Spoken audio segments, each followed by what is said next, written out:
My name is Shalom. I'm a center back. I'm from Togo. Yeah. My name is Tresor Mbuyu, and I'm a forward, and I'm from Congo. For me, it's from Africa. Since I was a kid, we just play after school with the kids in the neighborhood. So I started at a young age. I'm not sure what age, but somewhere younger. Yeah, I think it was the same thing. I think I definitely played back home when I was in Africa. We all had that experience of playing barefoot on dirt. And so yeah, that was definitely one of the earliest memories. Growing up, it was different than being in America. Obviously, I went through a lot of different experiences when I was back home. But when I was about 10, I had the opportunity to get a visa. My family won a lottery to get a visa to come to the United States, and that's how we ended up getting here to the States. My family was a refuge to Tanzania.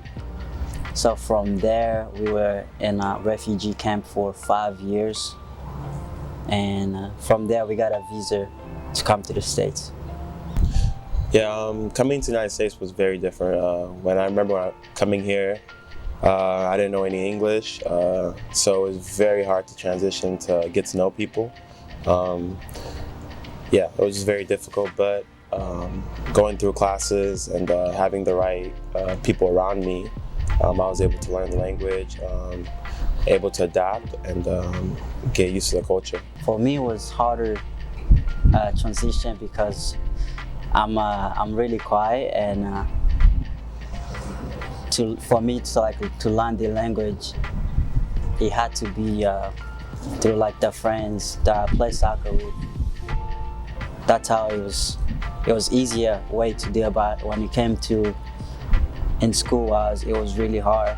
It was a struggle for me to get adapted to that. We met. Actually, I played against Tresor when we were in middle school. His school was way better than mine. They beat us, I think, like 9-0 or something like that.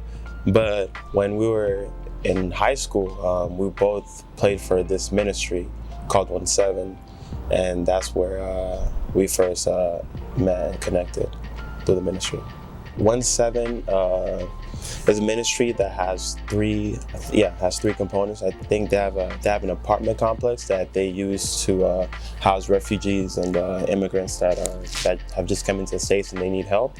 They have an academy where they provide aid to kids that are struggling behind in school, like some of us were when we first transitioned here into the United States. Not knowing English, not knowing how to communicate. They just really help with that, with kids that are really struggling, that just come into the States. And they also have a soccer ministry where they use soccer to connect with kids and to basically put them on a path that can help them, in which me and Trey were fortunate to be a part of that program. So yeah, when I came here, I just started to learn that there was formations and there was roles that are on the field, and I had to learn how to play a position, and so it just became more organized. Before it was just to play for fun, and when I got here to the States, that's when I really started taking it serious.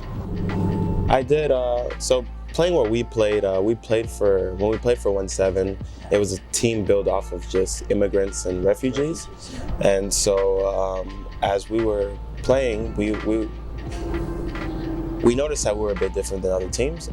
We looked different. Our playing style was very much different, and so growing up, when we did play, sometimes we would have times where there was racial abuse and things of that sort against our team, just because we were very different.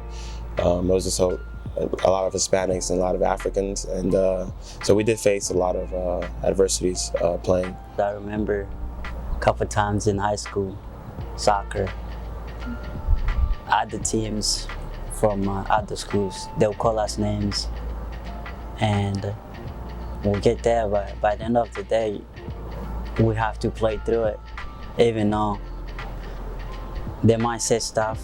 By the end of the day, we know we're different from them, so there's nothing really we can change. I think what helped us get through is that we had each other.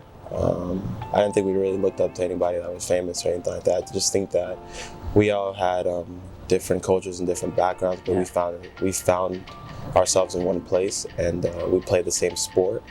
And so whether you were from Africa or from Mexico, wherever it was, we were all doing the same thing, and so we kind of just held on to that and that bond. It's good to have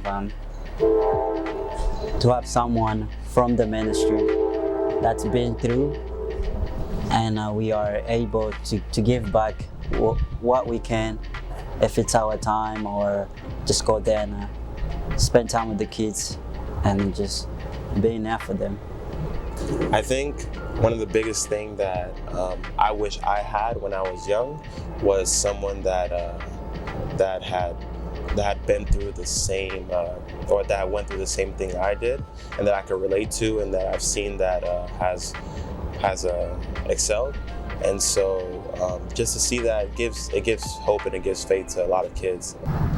Because I struggled with school growing up because of the language. It's a way that if I could help the kids to see that someone who comes from another place, doesn't speak the language, he's able to go through the school system and get it done with the people around him helping. It's possible for someone else to do it. I think the month is very important to me. Being from Africa, I just know that as when I came into the States and I first started looking at the people around me, I noticed that I saw African Americans that were around me. They looked just like me, but we didn't speak the same language. We came from different parts of the world. But as I grew up, I started to understand the history of everything. And I noticed that we were very alike. And so Black History Month is very important because it connects me to them. Our history, our backgrounds, you can see that we're similar, and so that it does mean a lot to me because that connection that we have. As we go on into the season, and as everyone comes to the games, we can notice that there's a lot of players on our team from different backgrounds and different cultures. And so being able to see that and notice the differences, but also love each other with our differences is what I would say.